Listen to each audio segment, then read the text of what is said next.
Tudalen 80, penod 8, y llaw ar rydd, lle mae Owain yn dysgu yr hyn sy'n rhaid iddo wneud I gadw I le yn yr SAS, nad oes ganddo ddim dewis, beth bynnag, ac yn dod I benderfyniad tyngedfennol. Ychydig ddyddiau ar ôl iddo dderbyn y llythyr yn yr amlen frown, roedd Owain yn Llundain, ar stryd heb fod ymhell o Sloane Square. Safai o flaen drws dŷ a gwydr barigog yn ei ran uchaf a thylce budur ymhaent ei ymylon. Cymerodd olwg arall ar yr adeiladau a safai ar y naill ochr a llall I wneud yn siŵr I fod yn y lle iawn ac aeth dwy'r drws. A chael ei hun mewn cyntedd Victoraidd tywyll. Roedd ei bylb noeth o'r nynfwd ac os oedd hwnnw'n gweithio, doedd neb wedi trafferthio o leo.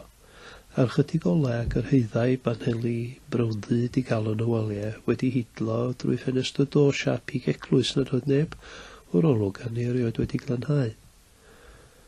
O dan I draed roedd llaw bloc pren yr oedd ei staen wedi dreirio at y coed ac o'i flaen rwy'n y gwnter uchel dŷ a chloch arno. Canodd y gloch. Ymhen rhai munudau daeth dyn o'r cefn.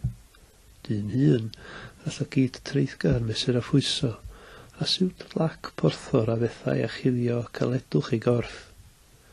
Roedd Owain yn y lle iawn. Yes, medda'r dyn. Cyflwynodd Owain ei hun a rheswm ei fod yno, a chafodd ei gyfeirio at ddrws. Aeth drwyddo ac fe'i ceiwyd a'i gloi ar ei ôl. Gychwynodd y dyn iddo roi o'r iawr, I waled, a gweddill cynnwys ei bocedi ar fwrdd cardiau moel a safai yn ei ymyl.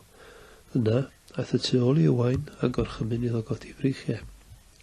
Gweithiodd I ddwylo'n sydyn yn ysgafn ac yn fedrus os y rhannau hynny o ddillad Owain a allasau gelu arf. Aeth drwy'n gynnwys bocedi Owain yn yr un modd deheig a rhoi'r cyfan yn ôl ar y bwrdd. Nodiodd ei ganiatad I Owain gymryd y cynnwys yn ôl. Yna, gwnaeth arwydd iddo I ddilyn.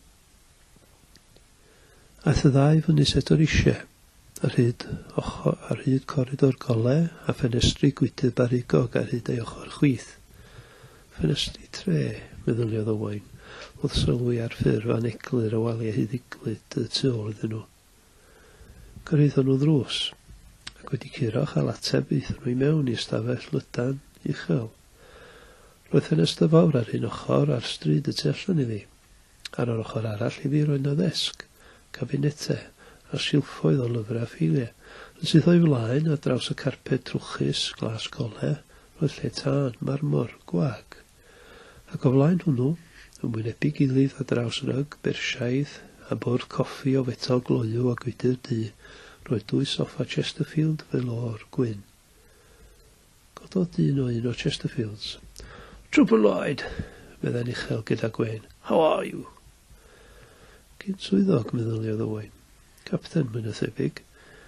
Roedd o'n rhyfedd mor sydyn roedden nhw'n mabwysiadu'r acen honna, wrth fynd yn swyddogion.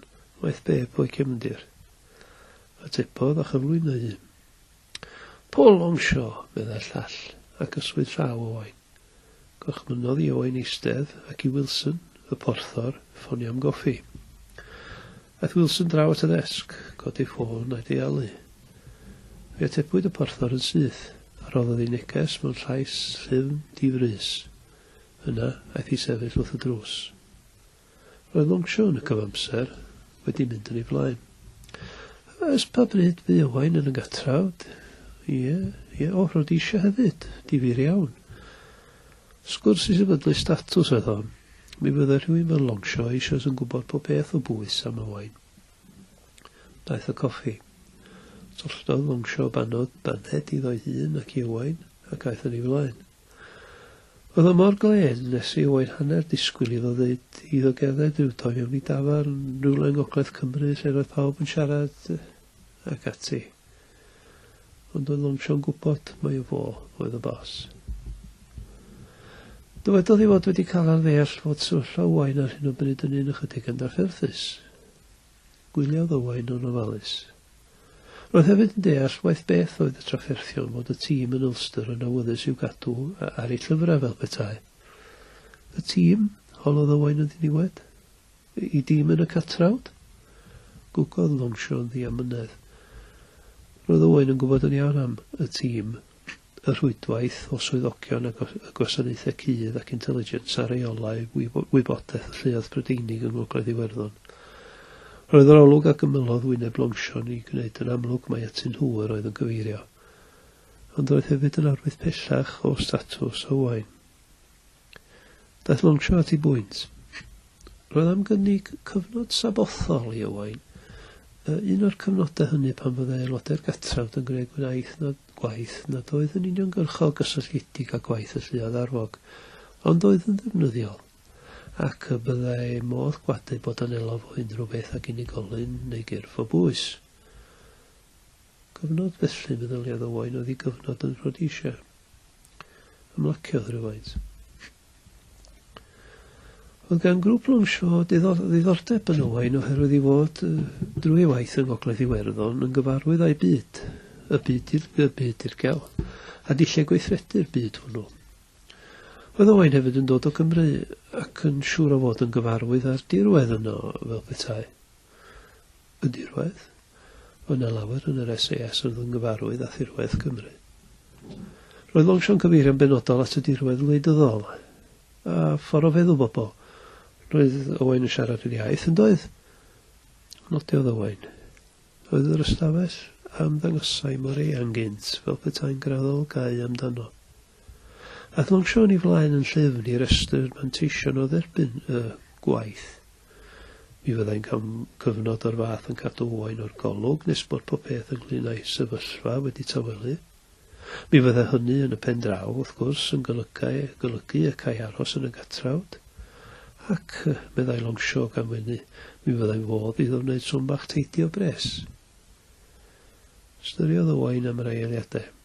Yno gyfoddodd yn ofalus, beth yn union oedd angen i'w wneud. Dechreuodd Longshaw esbonio. Ac wrth iddo esbonio, bydd Owain yn ymwybodol am y tro cyntaf o natur grym a fu hyd at y munud hwnnw'n cysgodion i yrfa, ond oedd yn sydyn yn ffiaidd o amlwg.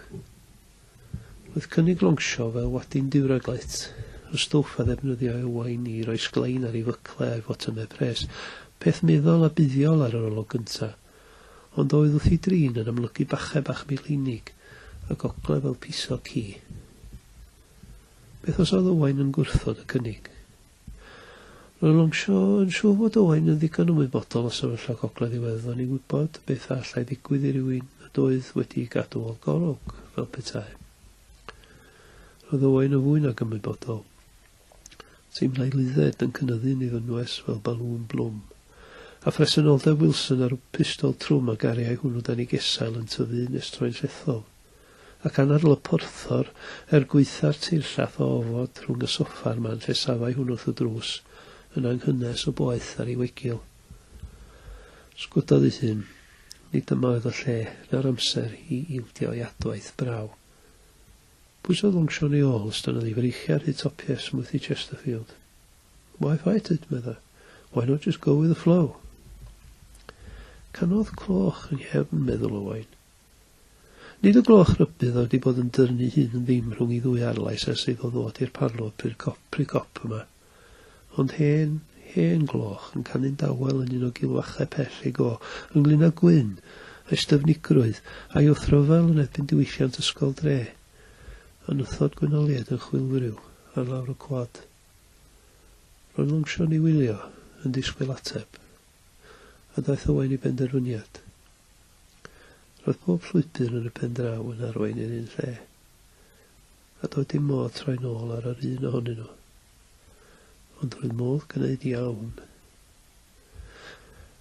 Edrychodd ar Longshaw a dweud yn diddaro, "Sounds good to me."